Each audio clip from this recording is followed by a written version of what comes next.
clicked because something inside you is searching for stillness, not just silence, not escape, but a deeper kind of peace and anchor in the storm. Lately, the world's been loud. Your mind pulled in 100 directions, notifications, responsibilities, regrets, hopes. Your thoughts scatter like dry leaves in the wind. But beneath that noise, there's something ancient, something quiet, a center. You've always carried it. You just forgot how to return. That's what Stoic meditation is. Not running from the world, but meeting it with calm. Not suppressing your feelings, but mastering your response. Not becoming numb, but becoming clear. Marcus Aurelius found this stillness while ruling an empire at war. Seneca found it while facing exile and betrayal. Epictetus found it from a place of slavery with nothing but his mind left free. And now, it's your turn. In the next 19 reflections, you'll explore Stoic meditation, not as a ritual, but as a way of seeing, of living, of remembering who you are beneath all the noise. You'll walk through timeless ideas made modern, made real. Clarity, control, courage, a still mind in a loud world. If this already feels like home, stay. Subscribe not for the algorithm, but for the reminders, the ones that help you return again and again to yourself. Let's begin. Number 1, the still mind sees clearly. You pause, not because the world has stopped, but because you chose to. The phone is still buzzing, the dishes still sit in the sink, deadlines loom and voices pull, but right now, you let it all fade. Because somewhere inside you, you've felt it. When your mind quiets, something shifts. You see not just more, but more clearly. Marcus Aurelius once wrote, "Nowhere you can go is more peaceful, more free of interruptions than your own soul." That wasn't poetry, it was a reminder. A Stoic's mind isn't always silent, but it's trained to return to silence.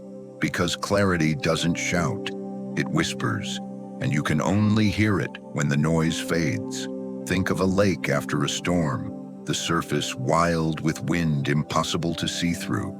But when the wind's calm, when the ripples slow, when the water stills, the reflection appears. Your mind is no different. In chaos, it distorts everything. A glance becomes a judgment. A delay becomes rejection. A quiet moment becomes a threat. But in stillness, what's real begins to surface. And here's the truth. Most people miss.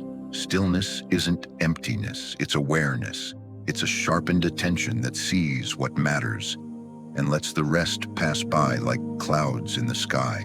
You don't need to force silence, you just need to stop chasing noise. Because every time you sit, breathe, and listen, the sediment settles, the mind clears. And from that place, decisions are cleaner, reactions soften, worries shrink to their real size. Stillness gives you back your inner compass. And in a world spinning too fast, your ability to pause becomes your superpower. So how do you begin? You start small. One quiet breath before opening your inbox. One deep inhale before you speak. One gentle return when your thoughts scatter like leaves in wind. No need to chase silence, you simply return to it like a bird returns to its nest. And the more you return, the easier it becomes to stay. So let's begin. Not with force, not with urgency, with presence. Ask yourself gently, when was the last time you were truly still, not just in body, but in mind? Because in that stillness, you'll find something rare, not outside of you, but deep within. And it's been waiting, quietly, for you to notice. Number 2, detach to see. You feel it before you even name it. A slight tension in the chest, a narrowing of the eyes, a story starting to spin in your head. She doesn't respect me. They didn't answer because they don't care. I must have failed somehow. It's so fast, automatic, familiar.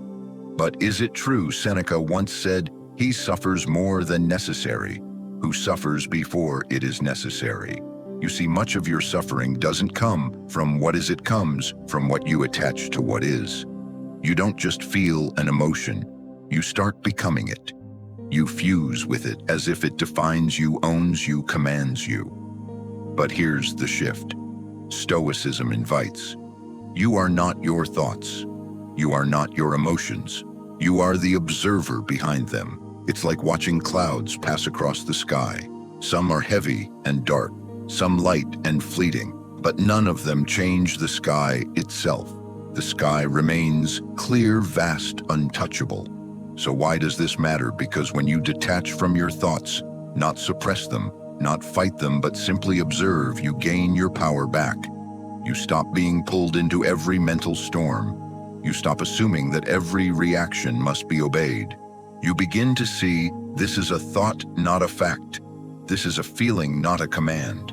And in that space between the thought and your belief in it is freedom. It's like holding a hot coal. When you grip it tightly, it burns. But the moment you open your hand, you suffer less. So how do you apply this in daily life? The next time you feel triggered, anxious, or judged, pause. Notice what thought is trying to hook you. Name it.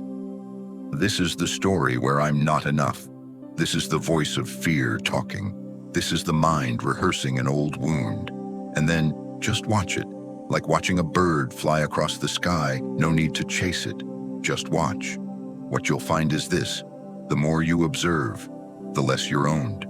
Detachment doesn't make you numb, it makes you wise. It gives you the ability to choose your response rather than react from your pain.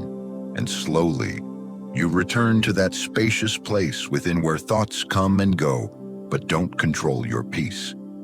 Metaphorically, it's like cleaning your glasses. The world hasn't changed, but now you see it more clearly. You see people's wounds behind their words. You see your own patterns without shame. You see where to place your energy and where to simply let go. This isn't easy. Your brain wants to assign meaning. It wants to be right. It wants to protect. But the Stoic path isn't about being right. It's about being free.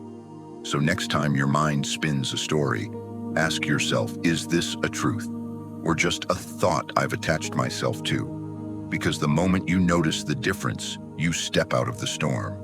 You become the calm. And from that calm, you begin to see, choose, and live. With intention, let the clouds pass. You are the sky. Number 3, obstacles are the path. You feel resistance and your instinct is to push it away, to avoid it, to say, why me? To wish things were easier, smoother, more under control. But what if resistance isn't your enemy? What if it's your teacher? Epictetus, a former slave turned Stoic philosopher, wrote, "Difficulties are things that show a person who they are." Let that sink in. He didn't say difficulties create who you are. He said they reveal you. Because when life is easy, when the path is flat, you don't see what you're made of. It's only in the tension, the discomfort, the friction that your true self is uncovered. Think of a tree. When the wind blows hardest, the roots dig deepest. The pressure doesn't break the tree, it strengthens it. That's what Stoicism teaches us. Obstacles aren't in your way, they are the way. When you feel stuck, when plans fall apart, when emotions surge, you're not being punished. You're being trained. Your patience is being strengthened. Your character is being chiseled. Your mind is being tempered like steel forged in fire. But that only happens if you stop fighting the process. The Stoics believed every challenge is a chance to grow, a chance to act with virtue, a chance to choose who you become. Marcus Aurelius, emperor in war-torn Rome, wrote, "The impediment to action advances action. What stands in the way becomes the way." Read that again. What stands in the way becomes the way. It's not just a mindset shift. It's a complete reversal of how we're taught to see life. Instead of asking, how do I get around this? You ask, how can I grow through this? Instead of resisting, you realign. Instead of blaming, you build. This isn't about pretending pain feels good. It's about seeing that pain, when met with presence, becomes power. So how do you start applying this? First, stop waiting for life to get easier.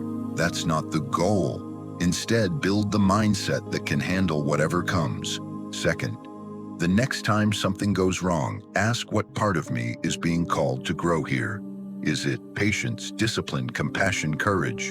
And third, take one small, courageous action in the direction of your values, even when it's hard. Because courage isn't loud. Sometimes it's just staying with the discomfort long enough to hear what it's teaching you. Imagine you're walking a rocky path. You could sit and complain about the terrain, or you could adjust your footing, feel the earth beneath you, and keep moving. And maybe, just maybe, you'll find that the rock that made you stumble becomes the very thing that teaches you how to walk stronger. This is the Stoic invitation, not to avoid life's weight, but to carry it with grace. So ask yourself today, what if this struggle right now is not blocking your path, but becoming it? Because once you see that clearly, you stop shrinking from life, and you start rising with it. The wind doesn't stop, but neither do you. Number 4, your thoughts are not you. The voice comes quickly. I'm not doing enough. I messed it up again. What if they think I'm a failure? You hear it in the quiet moments, in the spaces between tasks, in the pauses before sleep. It sounds like you. But is it Marcus Aurelius, writing only to himself, reminded you have power over your mind, not outside events? Realize this and you will find strength. And that's the heart of it, isn't it? Your greatest strength isn't in controlling the world. It's in remembering that your mind is yours, but only when you learn to see it clearly. Here's the mistake many people make. They think because a thought appears, it must be true. Because a voice is loud, it must be wise.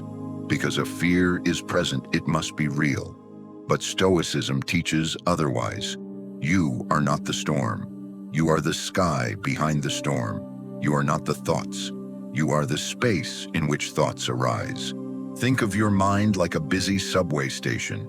Thoughts arrive and depart. Voices announce their opinions. Some pleasant, some critical, some completely random. If you chased every train, you'd end up exhausted, lost, pulled in every direction. But if you simply stood on the platform and watched them pass, you'd remember you don't have to ride everyone. That's what Stoic detachment offers you. Not coldness, but clarity. You learn to witness your mind without being dragged by it. A fearful thought says, "This won't work." You observe it and reply, "Ah, fear is speaking today." But you keep moving. A harsh thought says, "You're behind." You nod and say, "That's anxiety's voice, not truth." And you return to your breath. This takes practice, but over time, the thoughts lose their grip. The voices lose their authority, and your awareness becomes stronger than the storm. Why does this matter? Because so much of your suffering, your hesitation, your regret, your self-doubt comes not from what's happening, but from the story your thoughts are telling about it. Stoicism doesn't ask you to silence the mind. It teaches you to listen with discernment, to ask gently, is this thought useful? Is it kind? Is it aligned with who I want to be? And if not, you let it pass. It's like walking through a marketplace. Voices will call out, but you don't need to stop at every stall. You walk on steady calm, unmoved by the noise. So how do you apply this? First, build awareness. Start noticing your thoughts without immediately believing them. Second, label the voice. Is it fear, ego, habit, memory? Naming it gives you distance. Third, return to your breath. A deep inhale, a slow exhale, a reminder. You are here, not in that thought. Repeat this as many times as needed, not to win against your mind, but to remember you are not your mind's chaos. You are its calm observer. One of the great freedoms of Stoicism is this: you don't have to believe everything you think. And that opens a whole new level of peace. So ask yourself today, which thoughts are you mistaking for truth that you could simply observe and let go? You're not broken, you're just believing a voice that was never meant to lead you. Let it speak and let it go. Your peace doesn't live in your thoughts. It lives in the space between them. Return there, it's quiet and it's yours. Number 5. Choose what you control. You wake up, check your phone, and instantly it begins. The email that didn't come, the message that did, the news, the algorithm, the weather, the worry. And just like that, your day is already reacting to the outside. But what if today you took a different path? Epictetus taught, make the best use of what is in your power and take the rest as it happens. This is the Stoic divide, the sacred split between what you control and what you don't. Your effort? Yes. Your attitude? Yes. Your actions, your words, your values, all within your control. But the outcome? No. Other people's choices? No. The past? No. The weather, the economy, the opinions of strangers? None of it. And yet, we spend so much of our energy trying to twist the uncontrollable into submission, like trying to bend the wind with our bare hands. It's no wonder we're exhausted. But here's the Stoic offer. Peace, real peace, is born not from more control, but from clearer boundaries around what you try to control. Imagine a sailor. They don't curse the sea. They adjust the sail. They prepare the boat. They read the wind. But they know the sea will do what it does, so they stop resisting it. And instead, they work with it. That's your daily practice. To recognize this is mine to carry and that is not. Someone speaks harshly to you. Their tone is not your responsibility. Your response is. The deadline moves, the plan changes, life surprises you. Control your next step, not the entire path. This isn't passive, it's powerful. Because when you focus only on what you can influence, your actions become sharper, cleaner, more effective. No wasted emotion, no spiraling, just presence. So how do you live this out? Start small. When frustration rises, pause. Ask, is this within my control? If yes, act. If no, release. When worry builds, write down your stress. Then draw a line through anything you can't change. Circle what remains. That's where your energy belongs. This practice doesn't just give you peace, it gives you your power back. Because the truth is, trying to control the uncontrollable doesn't just fail. It robs you of time, of energy, of clarity.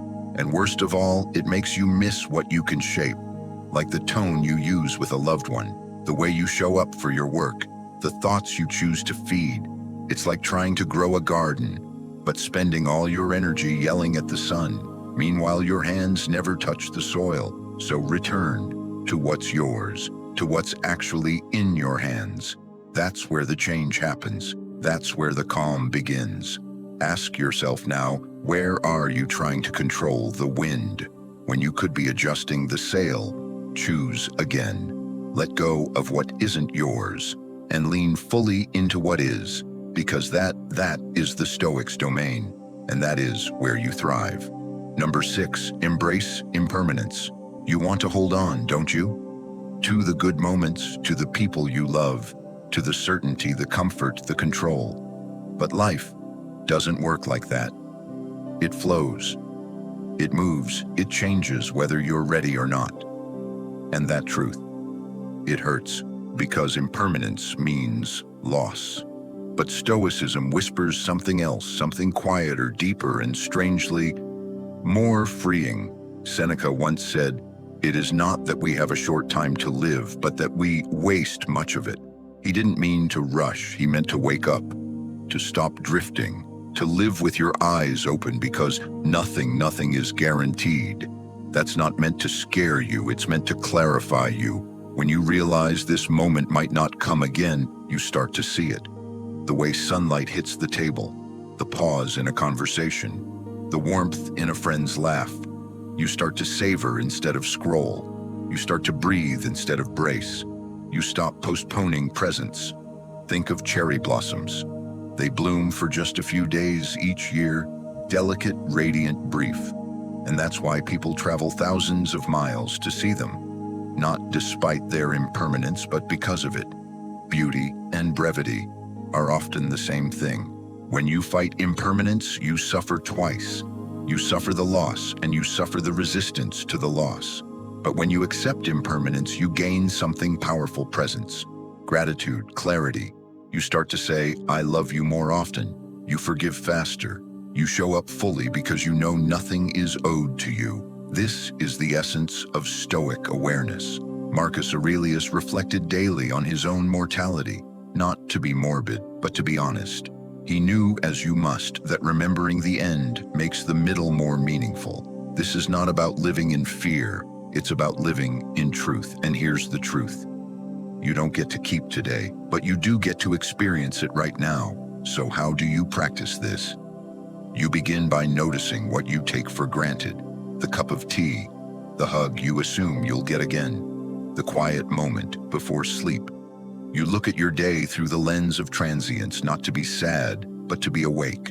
You let impermanence soften you, not break you, soften you. You start seeing every ending as a beginning in disguise, every goodbye as a teacher, every season of life, even the hard ones, as chapters. You're living fully before they turn. It's like watching the tide roll in and out. You don't try to stop the water, you simply let it move and learn how to stand in it. So ask yourself today, if I truly knew this moment wouldn't last, how would I treat it differently? Would you speak more gently? Would you laugh more freely? Would you hold the ordinary moments like treasure? That's the gift of impermanence. It sharpens your senses, it quiets your ego, it brings you back to what matters. Nothing lasts forever, but that doesn't mean nothing matters. It means everything does. So let it go, let it move, let it change. And you keep showing up fully, bravely, gratefully, because that's what the Stoic does. Number 7, welcome discomfort. You flinch. It's small, maybe no one notices, but inside you pull away. From the awkward conversation, from the unexpected challenge, from the sting of failure or judgment or uncertainty. Discomfort shows up and you want to escape. But what if you didn't? What if discomfort isn't punishment but preparation? Epictetus said, the more we value things outside our control, the less control we have. And nothing exposes what we cling to, quite like discomfort. Because discomfort pulls you into the present, it strips away illusions. It says, look here, this matters. And most of us don't want to. We numb, we scroll, we avoid. But Stoicism takes another route. It welcomes discomfort not for suffering's sake, but for transformation's sake. Think of a seed underground. There's darkness, pressure, a breaking open. But that discomfort isn't death, it's becoming. The same is true for you. Discomfort is how you grow. Not through comfort zones, but through stretch zones. Not by avoiding tension, but by breathing through it. And here's where the Stoic path sharpens your life. It trains you to stay with the hard thing calmly, to meet discomfort not with panic, but with curiosity, to ask, what is this moment showing me? Where is the lesson beneath the sting? When you do this consistently, gently, you stop fearing discomfort. You start trusting it, because you've learned you can feel the thing and not fall apart. You can survive the burn and come out stronger. This doesn't mean you seek pain. It means you stop running from it. You stop needing everything to feel good, to look perfect, to be smooth, because you realize that's not life. That's fantasy. And real peace isn't found in avoiding discomfort. It's found in your response to it. So how do you live this out? Start by noticing the small avoidances, the hard email you keep delaying, the truth you won't say, the task that makes you feel unsure so you pretend it doesn't matter. Lean in, gently, breathe, acknowledge the discomfort, and move toward it, not away. Ask, what fear is under this? What skill is being invited here? What part of me is afraid to be seen? And then do the next honest thing. You don't need to conquer the mountain today. Just take one step into the moment that feels hard and stay, even for a minute, even for one breath longer than you usually would. That's Stoic courage, quiet, subtle, resilient, like a flame that flickers but doesn't go out. Because every time you stay with discomfort, you teach your nervous system something radical. I am safe even here. I can feel this and still move forward. So ask yourself, what's one discomfort you've been avoiding? That might be your next invitation to grow. Name it. Face it. You don't have to love it, just meet it. And in doing so, you'll discover discomfort wasn't the enemy. It was the doorway. And on the other side, you find a stronger version of yourself, not forged in ease, but refined in the fire. Number 8, accept the present. You keep waiting for the perfect moment, for the right mood for life, to slow down just enough so you can finally breathe. But it never quite arrives, does it? The to-do list grows, the pace doesn't stop, and tomorrow keeps moving further away. Marcus Aurelius, in the middle of Wars and Duty, wrote, "Do not waste what remains of your life in speculating about others, or in thoughts about what you have not. Be content to live in the present, for it alone is life. It alone is life. Not what happened yesterday, not what you hope will happen next month. Now, this breath, this moment." But here's the paradox. Living in the present sounds simple, yet feels elusive, because the mind loves to time travel. It replays mistakes. It rehearses worst-case scenarios. It clings to past versions of you, or imagines better ones. And in doing so, it misses this, right now. Like standing in a garden and thinking only of weeds, you forget there are flowers at your feet. The Stoics didn't meditate to escape life. They did it to enter it, fully, clearly, deliberately. And the present is always inviting you in quietly, patiently, even now. Think of sand slipping through your fingers, each moment, gone, unrepeatable, unholdable. Trying to pause time is like trying to catch wind, but accepting the present, embracing it, that's where power begins. Because when you stop resisting what is, you stop creating double suffering. You no longer fight reality and your reaction to it. You meet the moment as it is, without needing it to be anything else. And from there, clarity grows. So how do you practice this? You begin with attention. Notice your breath. Notice your senses. Not to judge, but to arrive. When your mind wanders, to regret, gently return. When it spins into what-ifs, return again. This is not about perfection, it's about presence. You will drift. Just don't stay gone. Come back to your breath, to your body, to the conversation in front of you, to the task you've been avoiding but is here now asking for your care, because presence is a muscle. The more you return, the stronger it gets. And with that strength, you begin to notice the moments you used to overlook, the silence between notes, the warmth of your coffee, the way the light falls on the floor, the feeling of being alive, not just busy. Presence makes even the mundane sacred. So ask yourself, what part of your life are you postponing that already exists in this very moment? The peace you want, it's here.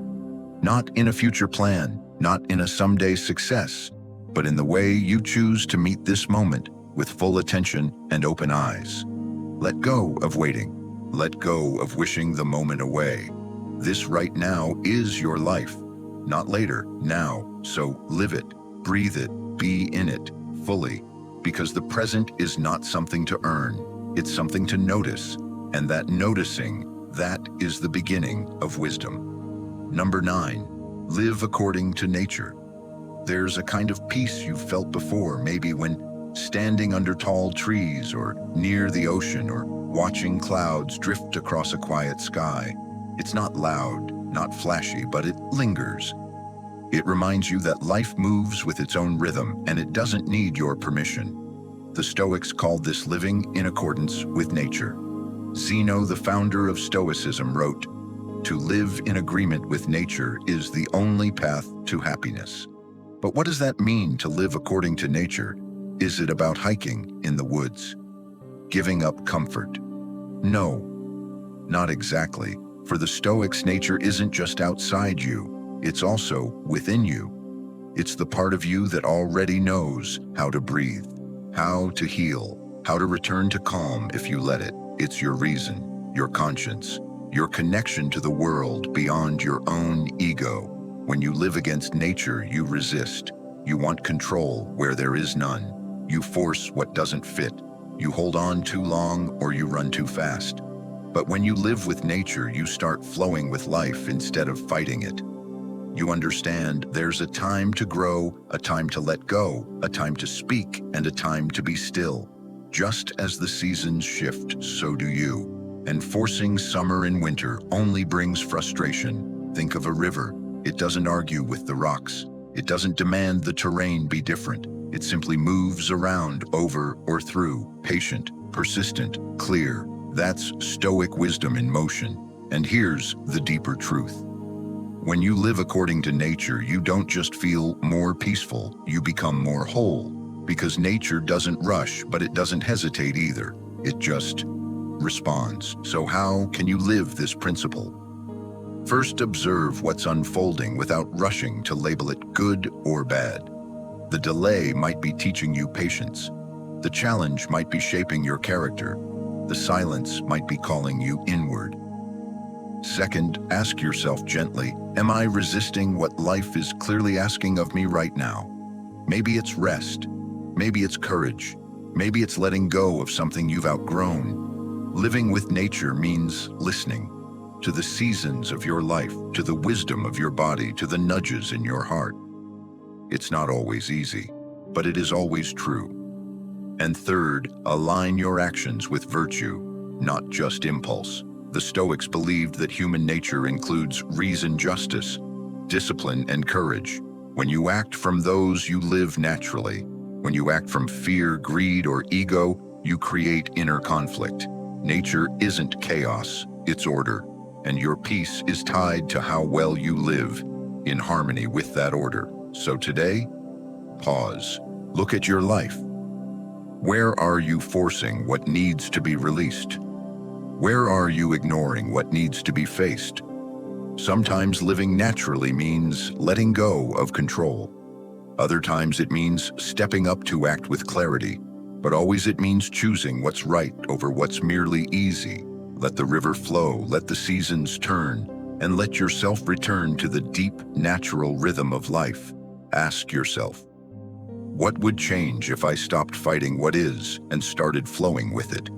Because when you stop swimming upstream, you realize the current was never your enemy. It was your teacher, and now you're ready to listen. Number 10, silence the inner critic. There's a voice inside. You know it well. It shows up when you're quiet, when you fail, when you feel exposed. And it doesn't whisper, it accuses. You should have done more. You're falling behind. You always mess things up. It sounds familiar. So familiar you start to believe it's you. But it's not. Seneca once wrote, "A man who suffers before it is necessary suffers more than is necessary." That's the inner critic. It makes you suffer twice, once for what happened, and again for what it says about you. It doesn't protect. It paralyzes. It doesn't teach. It tears down. And yet, we often let that voice run wild, as if we owe it the truth. But here's what the Stoics teach us. The inner critic is not your conscience. It's not wisdom. It's habit fueled by fear, comparison, perfectionism. And it can be unlearned, not by fighting it, but by seeing it for what it is, just another voice in the mind's marketplace. Like static on a radio. Loud, yes, true, rarely. Think of a mirror fogged with breath. You can't see clearly until you wipe it clean. That's what silencing the inner critic does. It returns your reflection not distorted by judgment, but seen with honesty and compassion. So how do you begin? First, notice the voice, the tone, the patterns, the phrases it repeats when you're tired, vulnerable, unsure. Next, pause. Instead of reacting, ask, would I speak to a friend this way? Does this thought help me act with virtue or shrink in shame? That's the Stoic filter. Does it help? Is it necessary? If not, let it pass. Don't argue with it. Don't entertain it. Return to your breath. Return to what's real.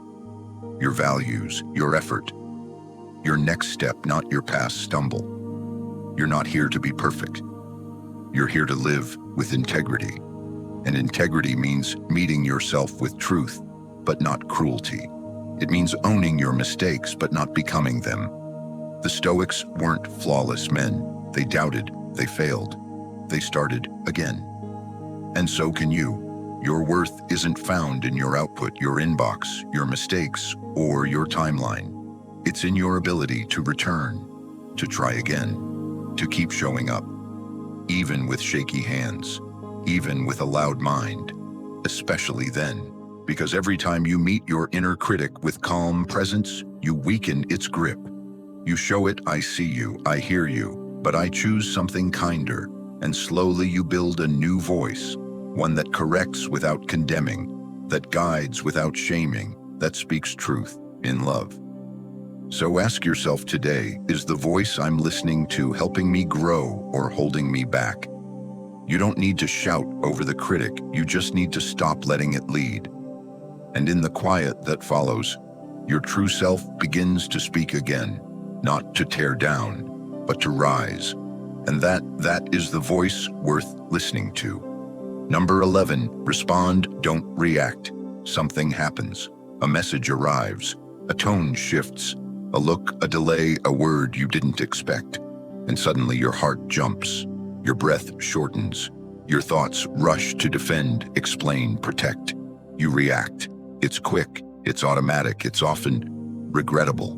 But what if in that tiny space between trigger and reaction, you found your greatest power? The Stoics understood this deeply. Epictetus wrote, "It's not what happens to you, but how you react to it that matters." Reactions are instinctive, responses are chosen, and between them lies your freedom. The world will not always be kind. People will interrupt, misunderstand, challenge you, but you don't have to meet fire with fire. You can meet it with clarity. That doesn't mean you stay silent. It means you stay grounded. Think of a match. It can only ignite when struck. If you don't react, the spark dies in the air. That's your choice. Every day, dozens of times, you're given that space, that moment, to either absorb the emotion and multiply it or breathe and redirect it. Imagine being like a smooth stone in a river. Water rushes around it. It doesn't flinch. It doesn't need to push back. It just is. Still. Present. Unmoved by the current. That's not weakness. It's mastery. So how do you build this? First, notice your body. Reactions often show up there. First, tight chest, clenched jaw, raised voice. Second, pause. A single breath can shift your entire response. It's not avoidance, it's preparation. Third, ask yourself, what would the wise version of me do right now? Not the wounded version, not the ego. The calm, clear you who isn't afraid to take their time. You don't owe anyone an instant reply. You owe yourself peace. And when you practice this pause, you start seeing things more clearly. The angry email isn't about you. The rude stranger is acting from their own wound. The delay, the rejection, not a verdict on your worth. When you respond, not react, you own your energy. You become the thermostat, not the thermometer. You set the tone, you hold the ground. You stay in your center while others spin around theirs. It's not always easy, but the Stoic path isn't about ease. It's about excellence. So try this. The next time your trigger flares, don't speak. Don't type, don't act, breathe, wait, let the first wave pass, then choose. Choose the tone that aligns with your values. Choose the words that reflect your calm. Choose the silence even when words would only deepen the noise. You don't have to win the moment, you have to own it. Because control isn't loud, it's quiet, steady, rooted in presence. So ask yourself, what part of your life would feel more peaceful? If you responded instead of reacted, practice there. One breath, one pause, one choice at a time. And slowly, you'll become the one who doesn't flinch, doesn't chase, doesn't explode. You'll become the one who chooses. And in that choice, you'll find your calm, your dignity, your strength. Number 12, let nature lead. Something doesn't go your way. The plans fall apart. The message doesn't come. The timing feels off. You whisper under your breath, "Why now? Why me?" It's a natural question. But the Stoics would offer you another, not "Why is this happening to me?" but "What if this is exactly what I need to face right now?" Marcus Aurelius, facing war, betrayal, and loss, still wrote, "Whatever happens to you has been waiting to happen since the beginning of time." He wasn't surrendering in defeat. He was surrendering in wisdom. This is the practice of amor fati, the love of fate, not resignation, not indifference, but a calm-rooted acceptance that says, "I may not have chosen this, but I will meet it." Think of the weather, a sunny day, a stormy night. You can't control it, but you can dress accordingly. You can show up prepared, not panicked. Letting nature lead doesn't mean you stop trying. It means you stop struggling against reality. Because when you resist what is, you suffer twice. But when you align with what is, you find the path forward, even if it's not the one you planned. Imagine standing at a fork in the road. One path is your expectation, paved, familiar. The other is your actual life, uncertain, rocky, maybe even unfair. But the Stoics invite you to walk the second path deliberately, because it's there in the detour, in the discomfort, that growth begins. You stop asking life to be different and start asking, what is life asking of me right now? Maybe it's patience, maybe it's letting go, maybe it's strength you didn't know you had. Nature isn't cruel, it's unbiased. It unfolds moment by moment as it must. The river flows, the tree bends with the wind. The seasons turn not with anger, but with order. And when you begin to live in rhythm with that order, you stop fighting storms. You start learning how to walk in the rain. So how do you live this? Start by watching your resistance. Where are you saying, "This shouldn't be happening"? Stop there, breathe, ask, what if it should? What if this exact moment is the next line in your story? Not a mistake, but a turning point. Then choose to align. If life has closed one door, turn toward the one that opened. If something left your life, ask what space it created. If a challenge arose, meet it with virtue, not resentment. That's what Stoics do. They stop labeling life as good or bad. They start labeling it mine to face. And suddenly everything becomes useful, even the heartbreak, even the failure, even the loss. Because when you trust the current, you stop drowning in fear and start swimming with intention. You find the edge between fate and free will. Fate gives the material. You shape it with action, with attitude, with awareness. So ask yourself today, what would shift in me if I stopped resisting life and started welcoming it? You might not love everything that happens, but you can love who you become because of it. That's amor fati, and it turns even the hardest seasons into sacred ground. Number 13, align desire with reality. There's a quiet hunger inside, the craving for more success, more comfort, more recognition. You chase it thinking, just a little more, then I'll feel at peace. But does it ever arrive, that finish line? That feeling of enough? Seneca warned us long ago. It is not the man who has too little, but the man who craves more that is poor. The problem isn't always what you lack, it's what you think you need in order to feel whole. And when your desires are out of sync with reality, you suffer, because you're living in a constant state of tension, wanting what hasn't arrived, resisting what is, demanding the world bend to your wants instead of adjusting your wants to the world. But Stoicism offers a different path, not to suppress desire, but to align it. Not to pretend you don't want things, but to refine what you want, to match what life actually offers. Think of tuning an instrument. The string is too tight, it snaps. Too loose, it's out of tune. But just enough tension and it creates music. Your desires are no different. When tuned correctly, they motivate. When misaligned, they torment. So what does this mean in daily life? It means noticing which of your cravings bring you closer to peace and which ones pull you further away. Do you desire admiration or inner confidence? Do you chase outcomes or values? Do you need control or clarity? Ask yourself, is this something I want, or something I've been told I should want? It's easy to absorb desires from culture, social media, even childhood. But are they truly yours? Marcus Aurelius reminded himself again and again. Very little is needed to make a happy life. It is all within yourself, in your way of thinking. Happiness then isn't out there. It's not in the upgrade. It's not in the praise. It's in your ability to live in harmony with what is. So how do you realign? Start with stillness. When you feel a strong craving, pause. Don't indulge it and don't judge it.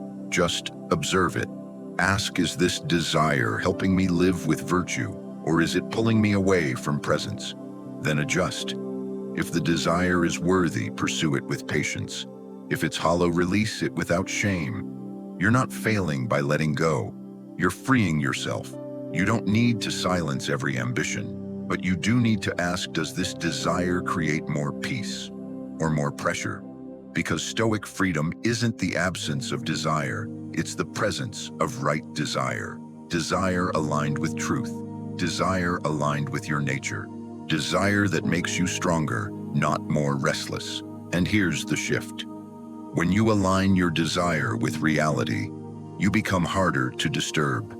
Fewer things rattle you. Fewer outcomes control your mood. Fewer people hold power over your peace. You stop chasing the horizon and start walking your path. Eyes open, heart steady. So ask yourself today, what are you craving? That peace does not require, name it, examine it. And if it no longer serves you, let it go. Let your desires shrink to match the moment. Let your joy expand to meet what's already here. And in that simplicity, you'll find a strength no external prize can give you. The prize is presence, and it's been waiting for you all along. Number 14, remember the bigger picture. You get caught in it. The little things, the delays, the criticisms, the comparisons, the email you weren't copied on, the project that didn't go as planned, the minor annoyance that suddenly feels huge. But pause for a moment, zoom out, breathe. Because in the grand scheme of life, how much of this truly matters? Marcus Aurelius, Emperor of Rome, wrote to himself, "You could leave life right now." Let that determine what you do and say and think. Not to frighten himself, not to be dramatic, but to focus. Because remembering the bigger picture doesn't make life darker, it makes it clearer. You remember that time is short, that most problems are temporary, that your energy is sacred and not every battle is worth your peace.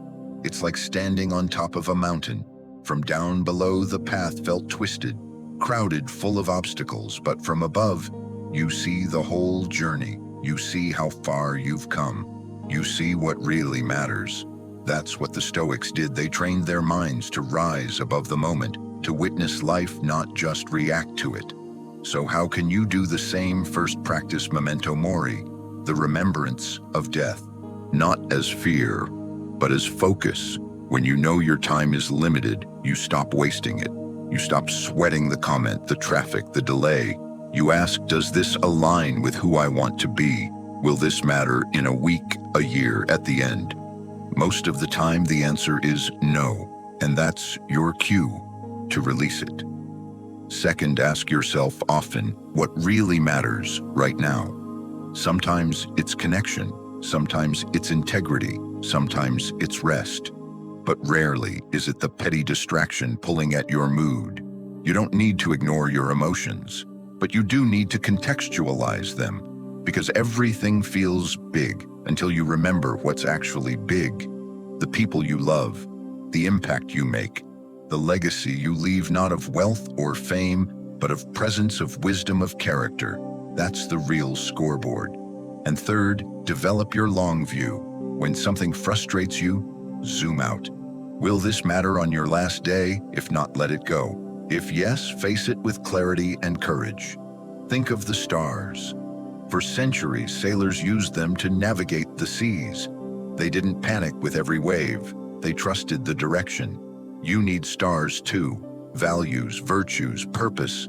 When you're grounded in them, you stop getting lost in every mood swing or minor detour. You live with intention. So ask yourself today, if this were your last day alive, would this still matter to you? If yes, focus. If no, release. Let your attention match your values. Let your energy reflect your truth. Because the bigger picture doesn't just change how you see life, it changes how you live it. You become less reactive, more patient, more free. Not because life got easier, but because you remembered what matters most. Return to that view often, and let it guide your steps.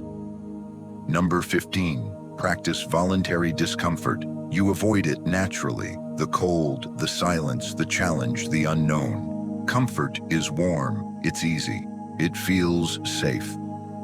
But what if too much comfort is what's making you fragile? Seneca, one of the wealthiest men in Rome, chose regularly to live like he was poor. He wrote, "Set aside a certain number of days during which you will live with the barest necessity," asking yourself all the while, is this the condition I so feared? That wasn't deprivation, it was preparation. Because if you only train in ease, you collapse in difficulty. But if you train in difficulty, you rise when it matters. This is the practice of voluntary discomfort, not punishment, not masochism, but resilience training. Think of it like fire drills. You don't wait for the building to burn down before learning the exits. You rehearse, you prepare, so that when real heat comes, you move with calm. That's what the Stoics did with their minds. They trained under tension on purpose, so that when life actually got hard, they weren't surprised. They were ready. How does this look in real life? You take a cold shower, not because you like it, but to prove you can do things you don't like. You skip the luxury for a week, not to suffer, but to loosen your grip on needing it. You practice silence, you fast from distraction. You walk instead of drive. You say no to comfort when it dulls your discipline, because on the other side of discomfort is freedom. You discover you don't need as much as you thought, that your cravings don't control you, that your mind can do hard things.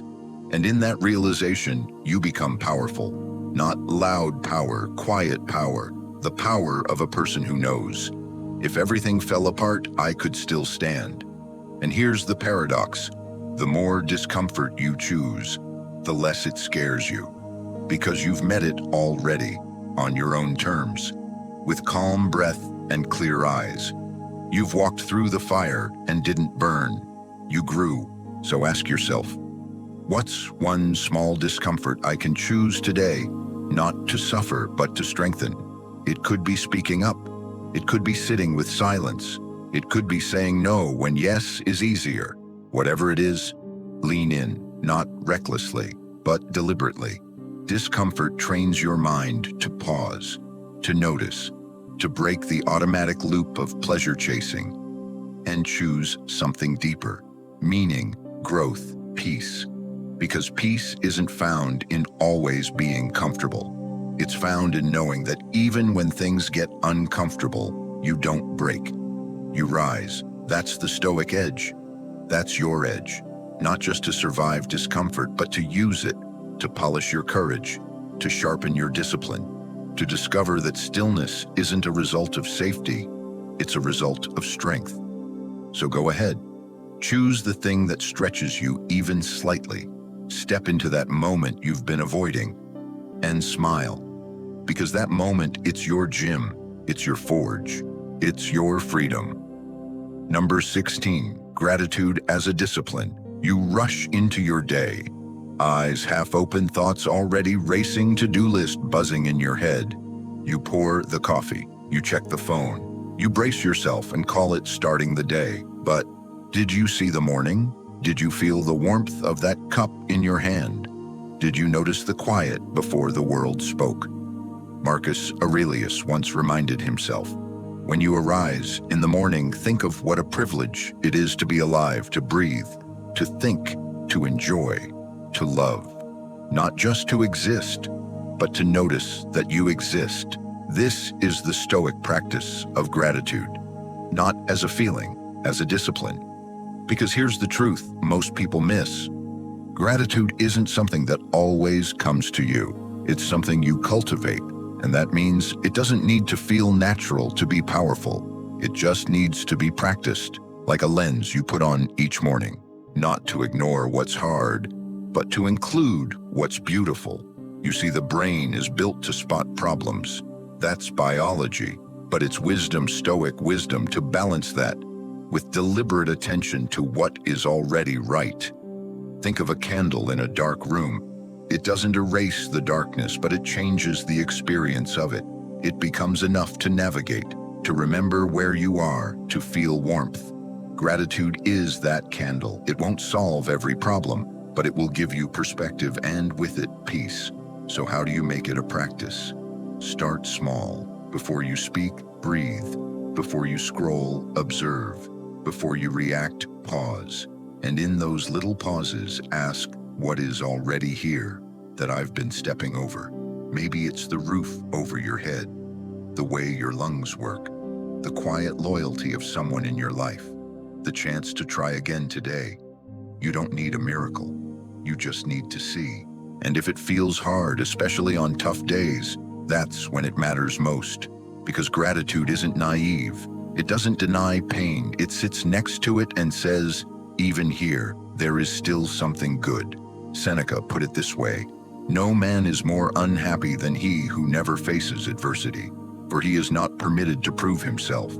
Gratitude doesn't erase adversity, it anchors you through it. It reminds you that pain is real, but so is beauty. That loss hurts, but so does love heal. That today may be messy, but it's still yours. So make it yours, not with perfection, but with presence. Keep a journal, write one thing a day, say it out loud in the mirror, whisper it during your morning walk. Train your mind to return to appreciation, not as a mood, but as a muscle, because the world will always offer you reasons to complain. Gratitude is your refusal to live in complaint. It's your quiet declaration, I will not miss my life while chasing a different one. So ask yourself today, what have I been overlooking? That's actually a gift. Find it. Name it. Even if it's small, especially if it's small, that's where the power lives. Because gratitude doesn't wait for life to be perfect. It finds the perfection already present. In the moment, in the breath, in the now. And once you see that clearly, every ordinary day becomes something sacred. Number 17, the calm amid the crowd. The noise is everywhere. The notifications, the deadlines, the headlines, the opinions, the distractions, the demands. You're pulled in 10 directions and barely feel present in one. Even when you're alone, your mind isn't. It's crowded, cluttered, restless. But the Stoics, they knew this feeling, and they had a practice for it. Marcus Aurelius, surrounded by war, politics, and pressure, still wrote, people try to retreat to the countryside, to the beach, or the mountains. You can retreat into yourself anytime you like, not escape. Return, because your calm doesn't live in a location. It lives in your ability to pause even for one breath amid the noise. This is the Stoic art of inner retreat, a sanctuary you carry within, accessible not when the world quiets, but when you do. Think of it like a candle in a windstorm. The flame dances, flickers, but it's there. Protected, centered, still. That's your inner flame, and it needs tending. So how do you cultivate this calm, especially when life won't slow down? You create space.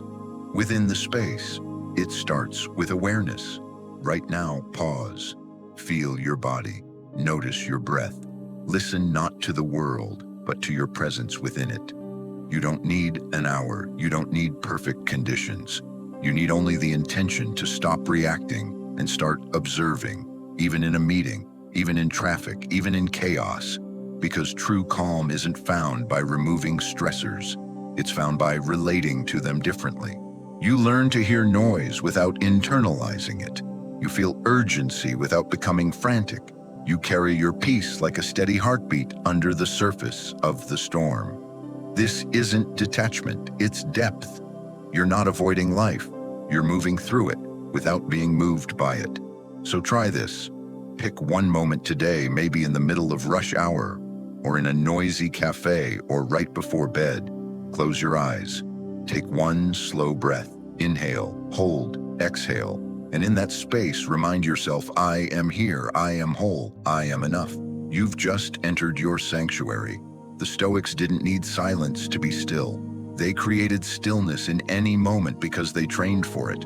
And you can too. It's not about removing yourself from the world. It's about rooting yourself in something deeper than the world's chaos. A steady sense of self. A compass that doesn't spin with the crowd. A mind that thinks before it reacts. So ask yourself, where can I insert just one moment of stillness today, no matter how noisy life gets? Find it, protect it, return to it, over and over again. That's how you become the one who doesn't get rattled, the one who holds calm in their posture, in their eyes, in their breath. And in doing so, you don't just survive the noise, you transform how you move through it. You become a signal of peace in a world addicted to volume. And that changes everything. Number 18, repetition builds strength. You read the quote, you hear the wisdom, you feel inspired for a moment.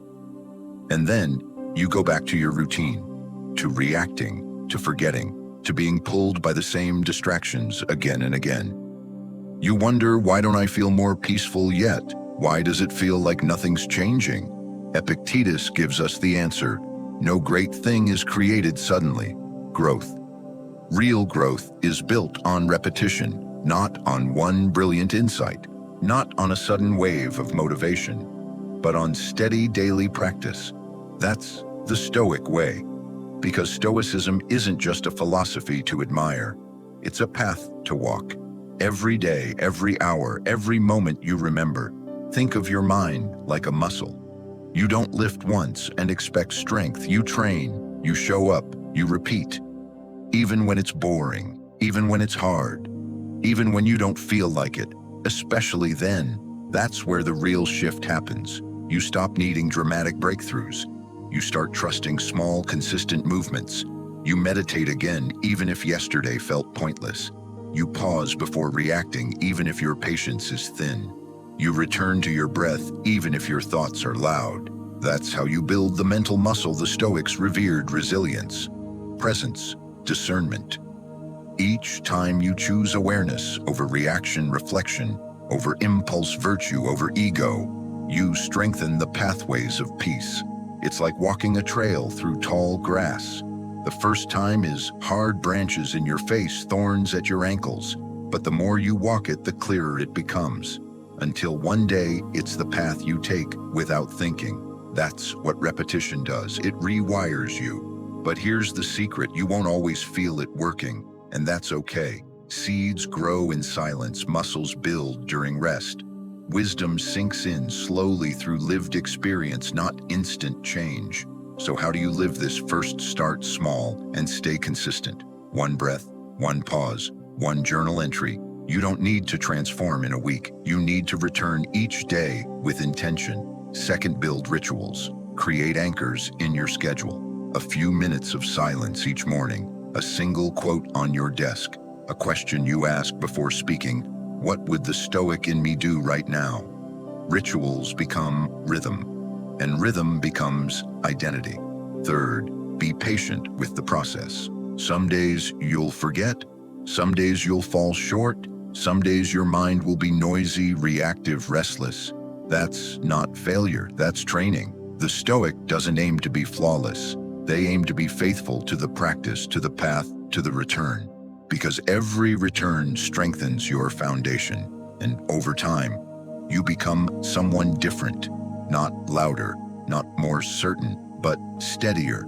So ask yourself today, what one thing can I repeat? Not because it's exciting, but because it's essential. Name it, do it, repeat it tomorrow. And in that repetition, you become the kind of person who doesn't just know the way. You walk it calmly, quietly, powerfully. Final reflection. Come back to yourself. You've traveled far, not in miles, but in moments, in pauses, in breaths, in quiet realizations that whispered, there's another way to live. Through stillness, through detachment, Through discomfort, discipline, and clarity, you've begun to remember something timeless and often forgotten. That peace isn't something you find, it's something you return to, and that return, it doesn't require more achievement. It doesn't require anyone else's approval. It doesn't even require a perfect day. It simply requires you showing up, conscious, present, willing to live with eyes open and a heart anchored in truth. Marcus Aurelius reminded himself again and again, you have power over your mind, not outside events. That's what this journey has been about. Taking back that power, reclaiming your focus, your attention, your choices. But here's the truth you will forget. You'll lose your center, you'll react, get distracted, get tired. And that's okay, because the goal was never perfection. It was return. Every time you drift, come back. Every time you forget, remember. Every time life pulls you outward, pause and return inward. That's the Stoic life. Not flashy, not loud, not instant, but true. So as you go back into your day, carry this stillness with you, like a small flame in the dark. And when the world gets noisy, you'll know the way back, to calm, to strength, to yourself. If this journey spoke to you, you're already home. There's more waiting for you. Whenever you're ready, you know where to return.